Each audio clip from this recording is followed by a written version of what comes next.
Ladies and gentlemen, welcome to the Rogers Kakasungura YouTube channel. A big thank you for your continued support.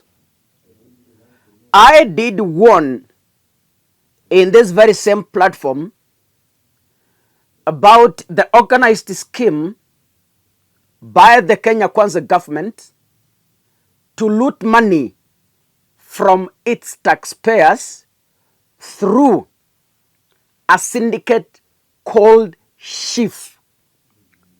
SHIF is a health insurance fund that is being brought in by the Kenya Kwanza government, whose regulations nobody knows, how they will do the funding to patients, nobody knows. And I said it's a well-orchestrated scheme that is meant to loot your funds. And I questioned if indeed Kenya Kwanza government had good interest at heart to cushion patients, why didn't they pick NHIF and reform it to fit what they wanted? Why do they entirely want to kill NHIF and launch a brand new health insurance? NHIF has come a long way. It has actually done justice. It also has its shortcomings. But why didn't they pick that to better it? Last week, Nakumincha, Nakumincha, if you pronounce it wrongly, in our mother tongue means mukia, ekemincha, yani mukia wa ng'ombe. So, Nakumincha told Kenyans not to suspend contributions to NHIF until SHIF has been extensively grounded. Meaning, they are also confused on what to do with SHIF. It has no proper regulations. It has no proper funding regulations. It has no proper insurer. Reports say it has a private insurer. So, the Senate is also speaking my language. I raised an alarm and I thank the Senate for boldly coming out on this. And the committee of the Senate rejected two proposed subsidiary laws from SHIF. In a report to the Senate, the Delegation Registration Committee, chaired by the Rakanidi Senator Mwenda Gataya,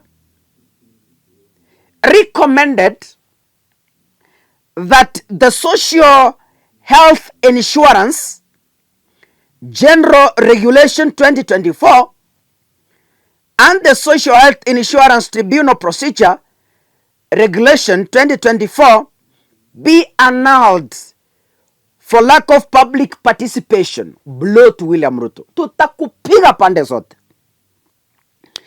These two pieces of legislation, they say, are critical in implementation of the Social Health Insurance Fund, SHIF. The committee further accuses the Health Cabinet Secretary Susan Nakumincha of failing to provide satisfactory explanation on the formula used to come up with the 2.75% annual contribution by household income and safety data. You see, this is what I was telling you. SHIF has no proper regulations. They are just operating in darkness. They cannot account for what they want to collect. Like now, the committee is telling Nakumincha to provide satisfactory explanation on the formula they used to come up with the 2.75% annual contribution. Hakuna mtu anajua. Looters, wezi, wakamatwe. arrest them. The recommendations of the Senate came just a few days, as I told you last week. Nakumincha extended the rollout of SHIF and told Kenyans to continue contributing to NHIF. Ladies and gentlemen, Mr. Ososi said the minister should not put the cart before the horse before the new scheme will be swiftly rejected. And part of the report says the Minister of Health was given enough time and opportunity to submit evidence of public participation, but that never happened. Ladies and gentlemen, these are some of the things that we should protest. The report further says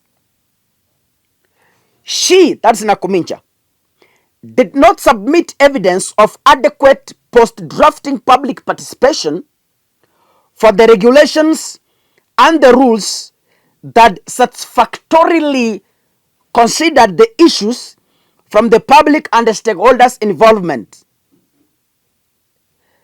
That was contrary to Article 10 and 118 of the Constitution and Section 5A of the Statutory Instruments Act. The ministry could not explain the formula used to come up with the 2.75% annual contribution. I'm reading the report from the Senate. Per household income, or how the means testing instrument could be challenged. The committee is also concerned about the lack of clarity in the transition from NHIF. The committee said it's, however, concerned about the holders of NHIF cards who are being turned away from hospitals and they can't receive treatment. Ladies and gentlemen, these are some of the things I asked a long time ago. I saw them coming. And I asked myself, can the Kenya Kwanza provide an extensive program on why and how they are going to transition from NHIF to SHIF? And if we need to transact, our data is with the NHIF. Why does the Kenya Kwanza government also want to push us to again register afresh? We register afresh, we select hospitals afresh, we start country. Why? Yet, some of us have lots of savings in NHIF. There are people who have contributed for NHIF for 2 years and have never been sick. So where does their money go? The money already that is in NHIF, inaenda wapi? If it cannot be transited from NHIF to SHIF. So when we come to SHIF, inamaanisha NHIF yote na pesa yote ime collect ikufe. Who eats that money? These are tough questions, ladies and gentlemen.